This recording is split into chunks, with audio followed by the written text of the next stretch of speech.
పదవి విరమణ సందర్భంగా మన గ్రామానికి దాదాపు 14 సంవత్సరాలు మన పాఠశాలకు సేవ చేసాడు. అతడు ఒక టీచర్గానే కాకుండా ఈ స్కూల్కి న్యాయం చేయాలి. స్కూల్ టీచర్ అంటే పాఠాలు చెప్పని పోతాడు. అట్లా కాకుండా తన శ్రద్ధ మొత్తం కూడా పాఠశాల మీద, పిల్లల మీద కానీ, ఆవరణ మీద కానీ, డెవలప్మెంట్ మీద కానీ మొత్తం సార్ అదే విధంగా అదే మైండ్లో ఉన్నాడు. 3 రోజులు టీచర్లు వేరే వాళ్ళు ఏం చేస్తారంటే 5 గంటలు అయిపోయిందా ఇక మా ఇంటికి పోయినామా అన్నట్టు ఉంటుంది. అట్లా కాకుండా సారు మా ఊరికి ఇంత అభివృద్ధి చేసిందంటే మరి మా అదృష్టమే అది, మరి మా గ్రామమే అది, మా గ్రామాల అదృష్టం అది. టీచర్లు ఎంతోమంది వచ్చిర్రు పోయారు. కానీ మరి ఆ సార్కు మా ఊరికి సేవ చేసే భాగ్యం ఉన్నట్టున్నది. సేవ చేసి పోతున్నందుకు మేము ధన్యవాదాలు చెప్పుకుంటున్నాము. ఆ సారు ఉద్యోగం వచ్చినప్పుడు ఎట్లా ఆనందంగా పడ్డాడో ఇవాళ పదవి విరమణ తోడువాడు ఆనందంగానే పోవాలి. ఆ సారు మనసు నిమ్మలంగా ఆనందంగా మనసు నిమ్మలం చేసుకొని పోవాలి. మా పాఠశాలకు ఎప్పుడు కూడా ఏ అవసరం ఉన్నా మా పాఠశాలకు వచ్చి మా సలహాలు ఇచ్చి మా పాఠశాలకు ఇంకా ముందు ఏ అభివృద్ధిలో కూడా మీరు మీ సలహాలు కావాలని ఒక గ్రామ సర్పంచ్గా నేను కోరుకుంటున్నా సార్. మీరు ఎప్పుడు మర్చిపోవద్దు. మా గ్రామానికి ఎప్పుడు మీరు వస్తుండాలి, పోతుండాలి. మీరు ఎప్పుడు రావచ్చు. మీరు మీ యొక్క పాఠశాల, మీ యొక్క గ్రామం అని అనుకొని రావాలి సార్.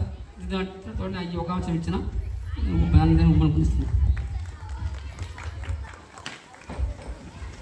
సర్పంచ్ గారు అన్నట్టు మన మట్టానంతరం గ్రామం నేను మొదటి వాక్యంలోనే చెప్పాను.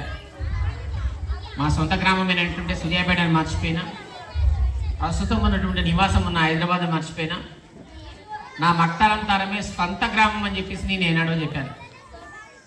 కాబట్టి నా మట్టానంతరాన్ని జాతీయ స్థాయిలో నిలబెట్టాలనుకున్నా, నిలబెట్టినా.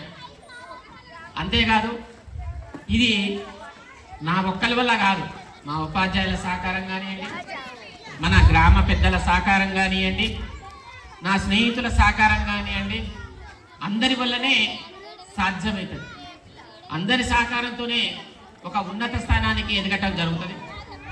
నేను చెప్పిన మా మక్తానంతారం గ్రామానికి ఎప్పుడైనా ఎక్కడైనా ఏ సందర్భంలోనైనా మీరు ఏ విధమైనటువంటి సలహా సూచన నేను మా పిల్లలకు చెప్పిన, 14 సంవత్సరాల నుంచి చదివినటువంటి విద్యార్థులు చెప్పిన, నా నెంబర్ వాళ్ళ దగ్గర ఎప్పుడు చిరస్థాయిగా ఉంటుంది. మీరు ఏ చదువు విషయంలో, ఉద్యోగ విషయంలో ఏ సలహా సూచనలు అడిగినా కూడా 24/7 మీకు ఎప్పుడూ కూడా నేను అందుబాటులో ఉంటాను, మంచి సలహాలు ఇస్తాను. అదేవిధంగా మక్తానంతరం నాకు కూడా ఒక మంచి గుర్తింపునిచ్చింది, నన్ను ఒక ఉన్నత స్థానానికి తీసుకెళ్ళింది. కాబట్టి అటువంటి మక్తానంతరానికి చాలా చాలా రుణపడి ఉన్నాను. పేరున నాకు ఇంత గుర్తింపు ఇచ్చినందుకు, మన మక్తానంతరం పాఠశాలకు ఇంత గుర్తింపు తెచ్చినందుకు పేరున ఉపాధ్యాయులకు, పేరున ప్రజాప్రతినిధులకు, పేరున విద్యార్థులకు అందరికీ ధన్యవాదాలు ముగిస్తున్నాను. కాబట్టి అందరికీ ధన్యవాదాలు చెప్తున్నాను. నా చివరి ప్రధానోపాధ్యాయుడుగా నా చివరి ఉపన్యాసం ఇంతటితో అయిపోయింది.